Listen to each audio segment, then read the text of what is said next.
बहुत पुरानी बात है। एक बहुत ही खूबसूरत जंगल था। उस जंगल में चारों तरफ शांति का माहौल था।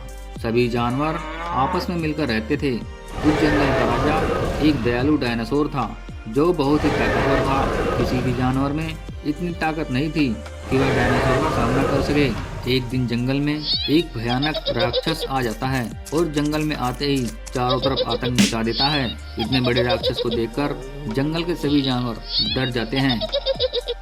तभी लोमड़ी दौड़ते हुए जंगल के राजा डायनासोर के पास जाती है और बोलती है, महाराज, जंगल में एक बड़ा राक्षस आया है और उसने जंगल में चारों तरफ आतंक मचा रखा है। उसे जो कोई भी जानवर दिखाई देता है वह उसे मार देता है। अरे लोमड़ी, ये क्या कह रही हो? हमारे जंगल में राक्षस आया है और वह हमारे जंगल के जानवरों को मार रहा है।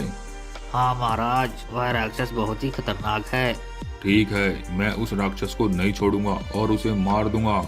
अब डायनासोर राक्षस को मारने जंगल में चला जाता है और उस राक्षस को इधर उधर ढूंढने लगता है। थोड़ी देर के बाद डायनासोर को राक्षस दिखाई देता है।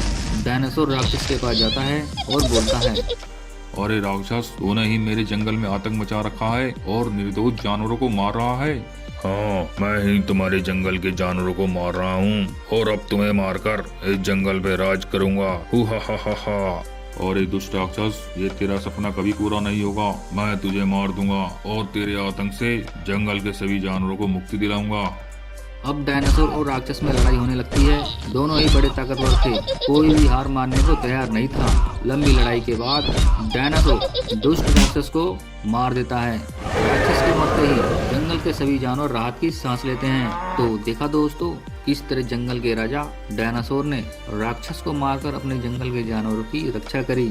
अगर आपको हमारी ये वीडियो पसंद आई हो तो प्लीज सब्सक्राइब कीजिए, लाइक कीजिए और कमेंट कीजिए।